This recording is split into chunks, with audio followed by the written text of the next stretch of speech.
1인당 국민소득이 3만 불을 넘는 국가가 전 세계적으로 18개국 정도 된다고 합니다. 우리는 이를 선진국이라고 부르고 있습니다. 우리나라도 4만 불이 넘었으니 선진국의 문턱을 넘었은 지도 꽤 된 것으로 알고 있습니다. 그런데 이 선진국들의 태극기를 조사해 보았더니 선진국들의 태극기에는 십자가를 넣은 나라가 주류를 이루고 있다고 하는 것입니다. 스위스며 스웨덴이며 노르웨이며 핀란드며 영국이며 호주며 덴마크며 등등 많은 선진국의 나라들의 태극기에는 십자가가 그려있다는 연구 결과를 내놓았습니다. 이 말이 무슨 말입니까? 하나님을 잘 믿고 복음으로 무장한 국민이 된 나라는 정치가 안정되고 경제적 축복을 받아 선진국의 은혜를 입었다는 말씀인 것입니다. 이 선진국들의 믿음이나 정신이나 철학을 잘 연구해 보았더니 구약의 미가서 6장 6절 8절의 말씀을 그들이 붙잡았다는 것입니다. 내가 무엇을 가지고 여호와 앞에 나가며 높으신 하나님께 경배할까? 내가 번제물로 일련된 송아지를 가지고 그 앞에 나갈까? 여호와께서 천천의 수양이나 만만의 강물 같은 기름을 기뻐하실까? 내 허물을 위하여 내 맏아들을 내 영혼의 죄로 말미암아 내 몸에 열매를 드릴까? 사람아, 주께서 선한 것이 무엇임을 네가 보이셨느니 여호와께서 네게 구하시는 것은 오직 정의를 행하며 인자를 사랑하며 겸손하게 네 하나님 함께하는 것이니 아니냐라고 말씀하고 있습니다. 우리 하나님이 원하시는 것이 뭐냐?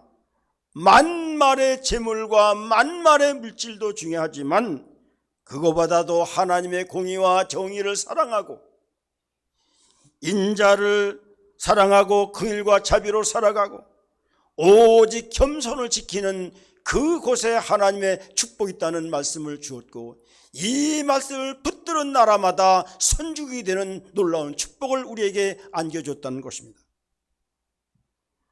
하나님의 공의와 인자와 겸손이 교회의 근본이요, 교회의 명령이요, 교회의 모토요, 교회의 행동 강령이요, 교회의 근본적인 철학이 되고 있는 것입니다. 오늘날 우리가 다니는 교회에 하나님의 공의가 있습니까? 인자와 사랑과 긍휼이 있습니까? 매사에 질서와 겸손이 있습니까? 목사들에게도요, 장로들에게도요, 심지어는 성도들에게도 공의가 없고 인자와 긍휼을 찾기가 힘들고 질서와 겸손이 없는 시대에 우리는 살아가고 있습니다. 우리들이 할 일은 뭐냐? 하나님이 세우신 교회의 공의와 사랑을 세우는 것이고 잃어버린 사랑을 회복하는 것이고 겸손과 질서를 쌓는데 우리는 노력을 하면은 하나님께서는 우리 한국교회에 장래를 주시고 민족과 국가 위에 하나님의 소망과 은혜를 주시고 주님의 축복이 넘치는 역사가 나타나게 된다고 하는 것입니다.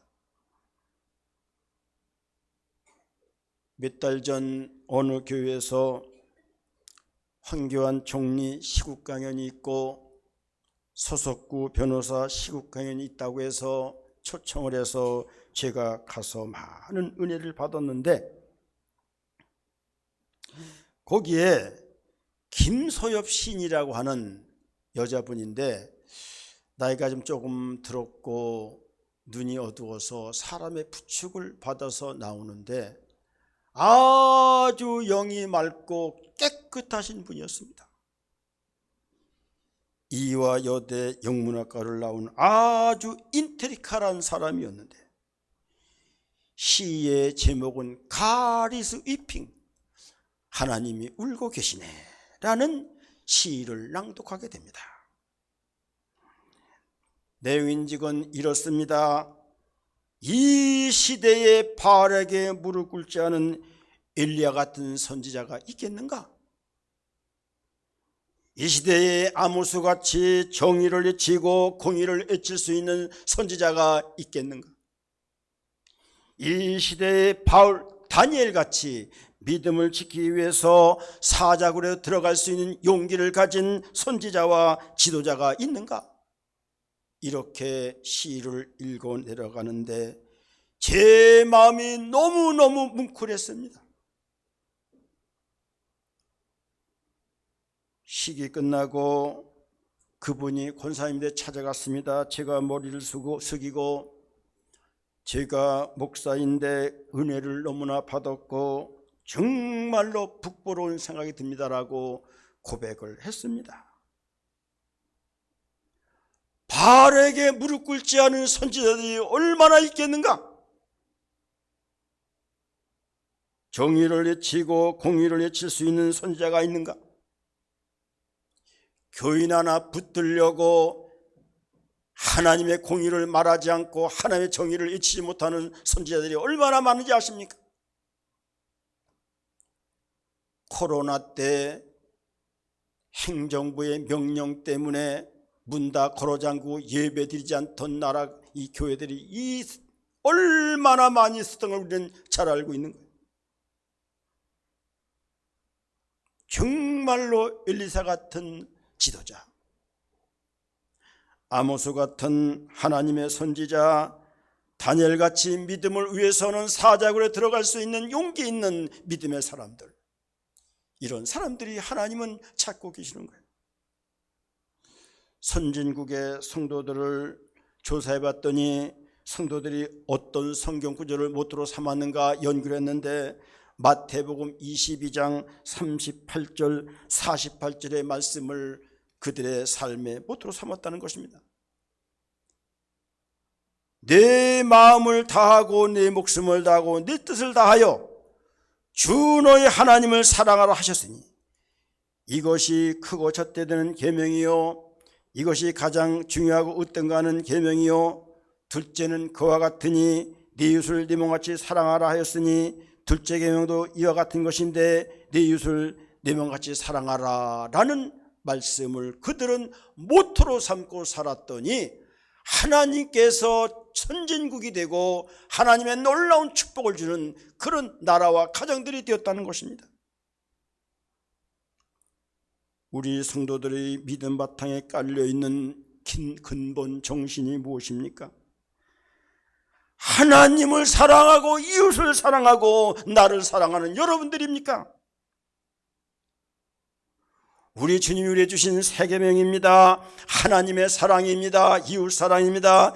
이 믿음을 붙들고 하나님 앞에 순종하며 가정이 건강하게 될 것이고 교회가 건강하게 될 것이고 그렇게 되면 나라와 민족은 더욱 건강해지는 하나님의 역사가 나타나게 될 것이라는 것입니다. 우리 하나님은 창세기에서 우리 인간들에게 세 가지의 질문을 던지고 있습니다. 왜 하나님께서 우리에게 이 세 가지 질문을 던졌는가를 깊이 생각해야 되는 것입니다. 먼저 창세기 3장 9절에 먹지 말라는 선악과를 따먹고 여호와의 낯을 피하여 숨어있는 아담에게 하나님은 질문을 던집니다. 아담아, 아담아, 내가 어디 있느냐? 이 질문은 전제론적인 질문을 하고 있는 것입니다. 오늘날도 많은 성도들이 하나님 앞에 죄를 짓고 얼굴을 주님 앞에 돌리고 숨어서 살아가는 많은 사람들이 있다는 사실을 우리는 알아야 됩니다. 세상은 향하고 있지만 주님과는 등지고 있는 그런 성도들이 많이 있다는 것을 우리는 알아야 됩니다. 우리는 하나님의 형상으로 지음받은 존재 빙입니다. 그러나 인간은 하나님의 말씀에 불순종하여 하나님의 형상을 잃어버린 넌빙 비존재가 되었습니다. 그러므로 하나님의 형상을 버리고 짐승의 형상과 마귀의 형상과 버러지의 형상을 하고 살아가는 사람들이 있는 거예요. 우리가 이대로 구원받을 수 없게 되어서 하나님은 새로운 존재 뉴빙 예수님을 우리에게 보내주셨습니다. 이 주님을 믿는 순간 하나님의 자녀가 되는 축복을 우리에게 주셨다고 성경은 우리에게 말씀하고 있습니다. 왜 내 존재가 무너졌습니까? 왜 교회가 무너졌습니까? 남 탓하지 마세요. 내가 잘못한 것이고 교회가 잘못한 것입니다. 성도들이 잘못 살은 결과입니다. 교회의 빛과 영광을 잃어버렸습니다. 교회가 사회로부터 신뢰와 존경을 잃어버리고 말았습니다. 교회에 하나님의 영광이 떠났습니다. 주님이 있을 곳이 없어서 전전긍긍하는 시대에 우리는 살아갑니다. 교회 잘 쳐놨지요. 얼마나 대리석으로 의리아리게 쳐놨습니다. 사람 많이 모입니다. 그런데 생명이 없습니다. 주님의 영광이 떠났습니다. 하나님의 빛이 없습니다. 주님이 계실 곳이 없어 오늘도 이렇게 전전긍긍하고 계시다는 사실을 우리는 알아야 되는 것입니다. 아담아 내가 어디 있느냐? 우리의 위치와 우리의 있는 장소를 묻는 것이 아닙니다. 내 믿음의 상태가 어떠냐, 내 생각이 어떠냐, 내 인격의 생각이 어떠냐를 묻는 전제론적인 질문인 것입니다. 아담과 하와의 불순종은 그 존재를 무너뜨렸습니다. 아담과 하와의 거짓말이 행복의 동산 에덴 동산을 잃어버리게 만들었고 생명을 파괴하게 만들고 영생을 잃어버리는 그런 존재론적인 파괴를 가져오게 되었다는 것입니다. 아담과 하와가 제자리를 지키지 아니하고 하나님같이 되려고 하다가 의인의 자리에서 죄인의 자리로 떨어졌습니다. 축복의 자리에서 저주의 자리로 내려왔습니다. 생명의 자리에서 죽음의 자리로 떨어졌습니다. 여러분, 사람이나 물건이나 제자리에 있을 때의 아름다운 것이고 존재 가치가 있는 것입니다. 사람이 제자리를 떠나는 순간 취해지는 것이고 존재 가치를 잃어버리게 되는 거예요. 그러므로 목사는 목사의 자리에 있을 때에 아름다운 것입니다. 장로는 장로 자리에 있을 때에 아름다운 것이고 제자리를 지킬 때에 가장 아름다운 축복을 받게 되는 것입니다. 목회라는 게요, 사람만 좋다고 되는 게 아니에요. 주위의 큰 교회는 좋은 목사인데 목사가 목사의 자리에 있지 못합니다. 리더십을 발휘하지 아니합니다. 말을 하지 않습니다. 다 들어줍니다. 그러다가 풍지박산 나는 거예요. 목사의 말을 잘 들어야만 됩니다. 사도 바울의 신학적 주제 가운데 하나는 엔크리토스라고 하는 단어가 있습니다. 이거를 영어로는 인크라이스트라고 하는데 주님 안에, 그리스도 안에라는 뜻을 갖고 있습니다. 우리 그리스도인들은 주님 안에 있을 때 가장 아름답고 가장 가치 있는 존재가 되고 가장 복된 존재가 된다는 것입니다. 여러분, 루시퍼라고 하는 천사는 천사 중에 천사장이었습니다. 지혜가 뛰어났습니다. 능력이 대단한 천사였습니다. 그런데 하나님의 자리에 오르려고 하다가 사탄과 마귀 자리로 떨어졌습니다.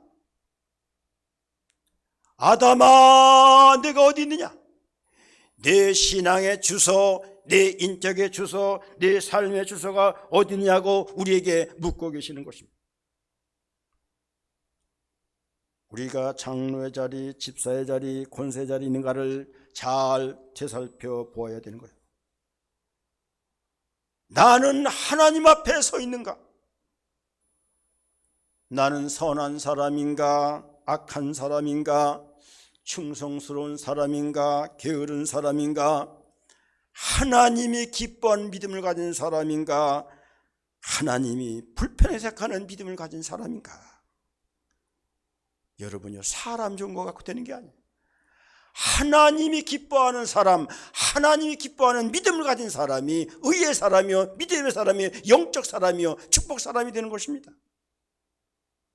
그럼 우리는 선하고 충성스럽고 하나님 기뻐하는 그런 사람이 되어야 되는 것입니다.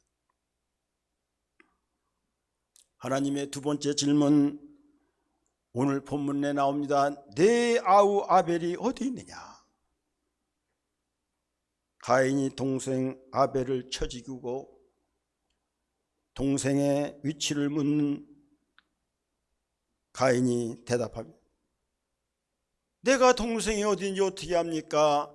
내가 아우를 지킨 자입니까? 뻔뻔하게 대답하는 가인의 모습을 우리는 보게 됩니다. 내 아우 아벨이 어디 있냐? 관계론적인 질문이요, 책임론적인 질문을 던지고 있는 것입니다. 인간 혼자서는 살 수 없는 관계론적인 존재입니다. 그래서 우리는 사람을 사인이라고 부르고 있지 않습니까? 사람은 혼자 살 수 없는 거예요. 그저 나 혼자만 살면 되지. 나 안에 갇혀있는 사람이 있습니다. 고독한 사람이 있습니다. 외로이 사는 사람이 있습니다. 하나님과 관계, 인간과의 관계, 자녀의 관계 다 끊고 무슨 행복으로 사는 겁니까? 내 자녀가 어디 있는 줄 알아야 됩니다. 내 형제가 어디 있는 줄 알아야 됩니다. 내 이웃 성도가 어디 있는 줄 알아야 되는 거예요.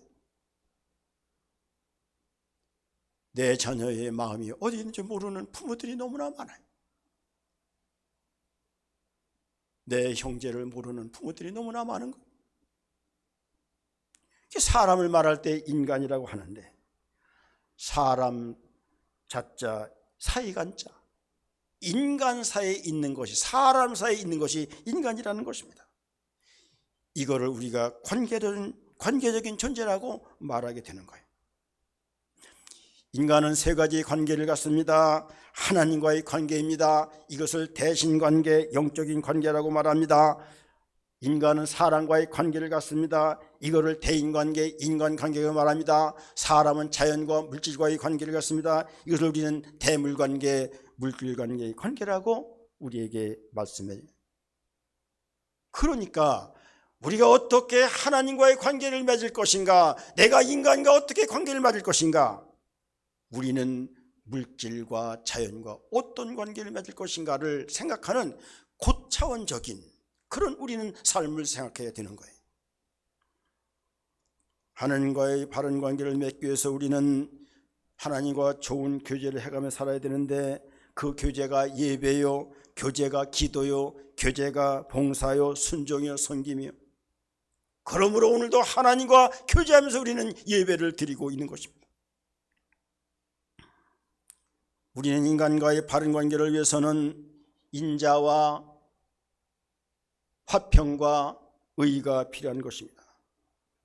서기관과 바리새인들이 신앙이 얼마나 좋습니까? 나름대로 율법을 철저히 지키는 사람 아니었습니까?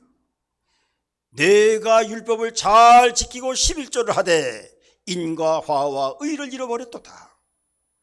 사랑과 화평과 의를 잃어버렸다는 것입니다. 그러면 하나님은 서기관과 바리새인들을 무차별히 책망하지 않습니까?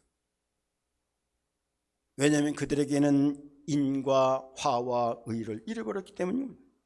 대신 정죄와 채찍과 남을 업신여기는 교만만이 그들에게 있었다고 하는 것입니다. 오늘날 크리스찬들에게 교회는 잘 나옵니다. 11조는 잘합니다. 새벽기도 합니다. 교회 봉사합니다. 그러나 인자와 화평과 의가 없는 사람이 있다고 하는 거예요.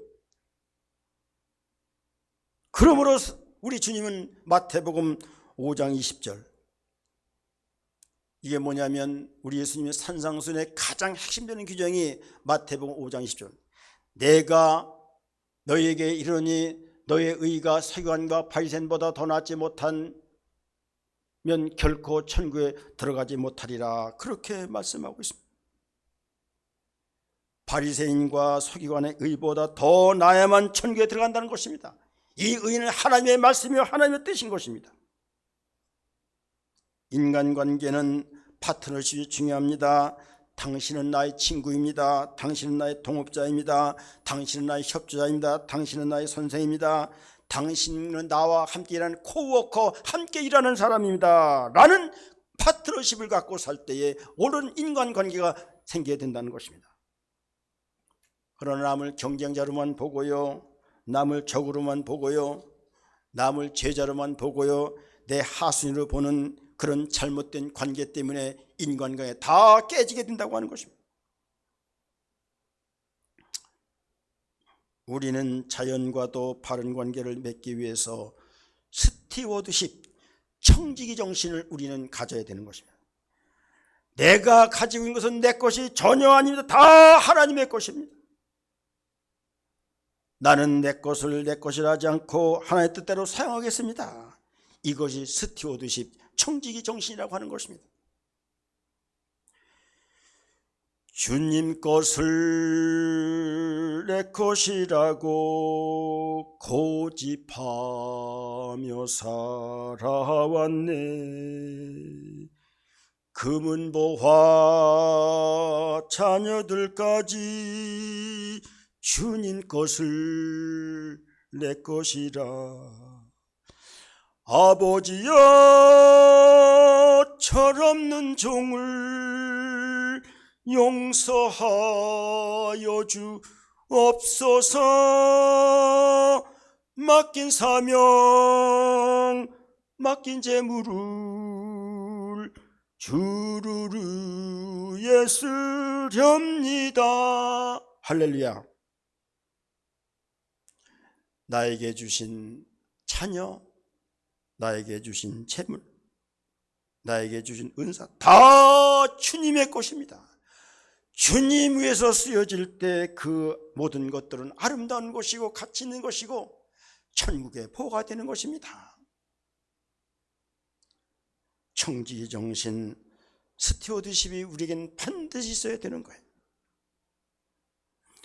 내 물질인 줄 알고 내 마음대로 쓰다가 망하는 건 너무나 많습니다. 내 자녀인 줄 알고 내 마음대로 키우고 거기다가 우상의 제물을 삼다가 자녀 망하고 나중에 부모 망하는 경우가 얼마나 많은지 아십니까?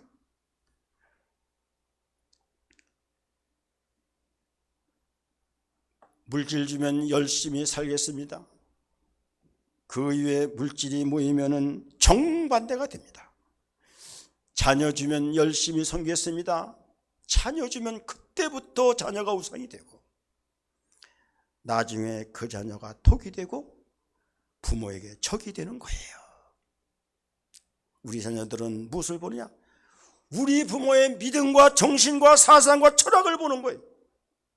부모의 영이 자녀에게 흘러들어가는 거예요. 이거를 우리는 알아야 되는 거예요. 결국 인생이 성공한 것 같지만 나중에 영원히 망하는 것입니다. 하나님과의 잘못된 관계가 이웃과의 좋지 않은 관계를 낳는다는 것을 우리는 알아야 됩니다. 그러므로 우리는 수직관계도 중요하지만 수평관계도 중요합니다. 대개 우파라고 하는 사람들은 수직관계는 좋습니다. 하나님과의 관계 좋습니다. 그런데 인간관계, 수평관계 나쁩니다. 근데 좌파들은 수직관계는 안 좋은데 인간관계 좋다는 거예요. 수직관계만 좋아도 안 되고 수평관계 좋아도 안 되고 십자가 정신, 수직관계가 먼저 좋아야 되고 그 다음에 인간관계 좋아야 바른 관계지. 이거 다 안 되면 아무 소용이 없는 거예요. 네 아우 아벨이 어디 있느냐? 이 질문은 지금 내 아우와 어떤 관계를 갖고 왔느냐, 관계도적인 질문이요 책임론적인 질문인 것입니다.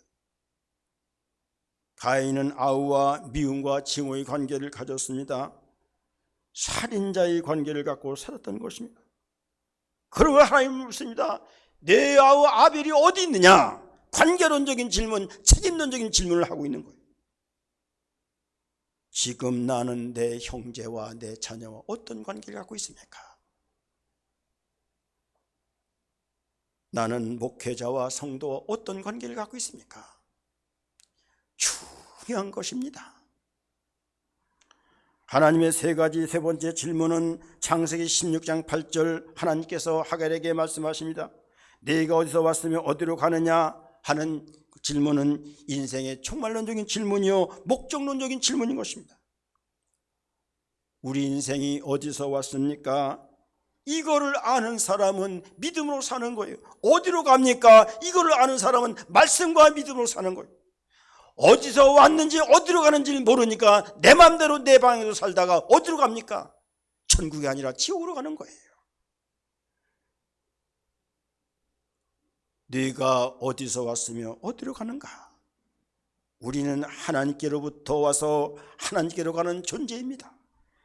그러므로 일생 동안 우리가 주님을 섬겨야 되는 이유가 거기에 있는 것입니다. 인생의 종말론적인 질문에 해답을 얻지 못한다면 우리 인생은 방황할 수밖에 없고 우리 인생은 허물을 향하여 달려갈 수밖에 없는 것입니다. 인생의 바른 종말관이 없으면 인생은 쾌락으로 치닫는 거예요. 내 인생 부사 안일로 끝나버리고 마는 거예요. 내 마음대로 살다가 심령적 부패와 영적인 타락에 빠지게 돼서 우리는 천국 가지 못하는 그런 결과를 빚게 되는 것입니다. 인생의 종말론적인 질문에 해답이 없으면 영원한 생명이 아닌 영원고의 세계로 달려간다는 사실을 우리는 명심해야 됩니다. 그러므로 요한복음 5장 24절 말씀하십니다. 내가 진실로 너에게 이르노니 내 말을 듣고 또 나 보내신을 믿는 자는 영생을 얻었고 심판에 이르지 아니하느니 사망에서 생명을 옮겼느니라. 예수님의 말씀을 잘 들어야 되고 귀로 듣는 것이 아니라 마음으로 들어야 됩니다. 말씀이 머리에서 가슴까지 내려와야 되는 거예요. 머리에 있는데 가슴까지 내려오지 않는 것입니다. 이거는 말씀을 듣는 것이 아닙니다. 그리고 주님이 보내신 자 예수님을 우리는 믿어야 되는 것입니다. 예수님을 도덕선생이나 성인이나 선제장도로 믿어서는 안 된다고 하는 것입니다. 나를 위해서 십자가에 죽으신 우리 주님, 나 때문에 부활하신 우리 주님을 믿을 때 우리는 영생의 복을 얻게 된다는 것, 이것이 복음인 것입니다. 예수님을 생명의 주로, 예수님을 구원의 주로, 창조의 주로, 역사의 주로 믿어야 되는 것입니다. 요한복음 11장 24절, 25절 말씀합니다. 나는 부활이요 생명이니 나를 믿는 자는 죽어도 살겠고 무릇 살아서 나를 믿는 자는 영원히 죽지 아니하리라. 우리는 장례식 때마다 이 말을 잘 우리는 기억하고 있습니다. 주님을 잘 믿고 순종하면 죽지 아니하고 영원히 사는 축복을 얻는다는 거예요. 그러므로 교회를 잘 섬기라고 제가 말씀을 드리는 겁니다. 질서에 순종하고 광야를 지나 하나님의 신령한 세계의 가나안 땅에 우리는 들어가게 되는 것입니다. 여러분, 이 세상 붙들지 마세요. 잠깐 없어지는 세상입니다. 안개같이 지나가 버리는 세상입니다.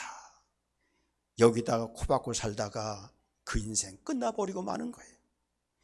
영원한 하나님의 세계가 우리 앞에 있습니다. 마지막 승리가 진짜 승리입니다. 영원한 승리를 우리는 바라보며 살아야 되는 거예요. 때로는 고난이 있을 수 있고, 때로는 억울함이 있을 수 있고, 때로는 손해를 보아도 영원한 세계를 바라보며 우리는 살아야 되는 거예요. 지난주에 우리 산남교회에서 시차례를 가졌습니다. 제가 설교를 했습니다. 저는 종말론 설교를 굉장히 강조했습니다. 오늘날 기독교가 왜 타락한지 아느냐? 목사들의 설교 때문이라고 제가 지적을 했습니다.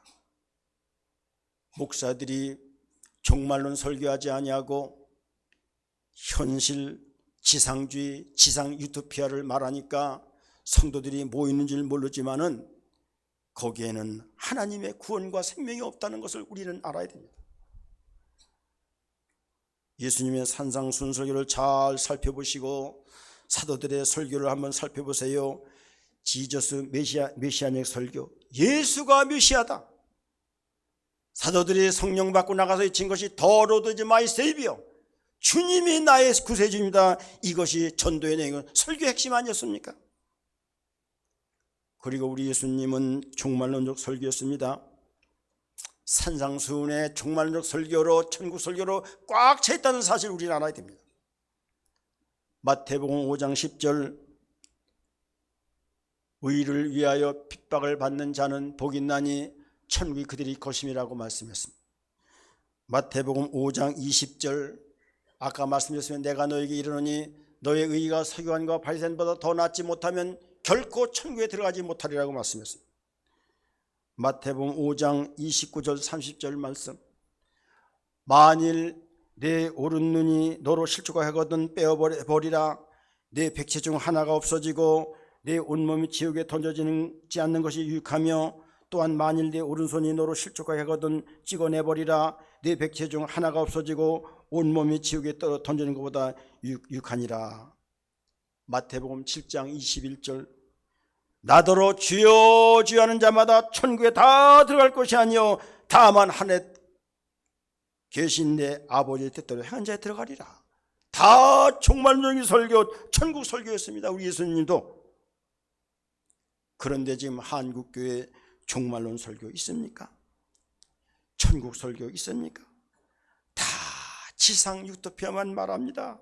그런 교회로 사람이 갑니다. 건강하게 되고 자녀가 잘 되고 사업이 잘 되고 부귀영화, 이런 형통설교, 행복설교, 이런 거 꽉 차 있습니다. 영혼이 잘 돼 범사가 잘 되고, 영혼이 잘 되려면 종말론적인 신앙이 있어야 된다는 사실을 우리는 알아야만 됩니다. 그래서 제가 목사들한테 요한계시록을 강의하는 것도요, 성도들의 신앙 개혁을 위한 것이고 교회 개혁 차원이고, 마지막 시대 때 우리 주님이 한국 땅에 주신 복음전도 차원에서 하고 있다는 사실도 우리 성도들이 이해해 줬으면 하는 것입니다. 결론적으로 아담아 내가 어디 있느냐, 존재적인 질문, 내 영적 상태와 내 인격과 내 삶이 어디 있는가를 잘 살피시기를 바랍니다.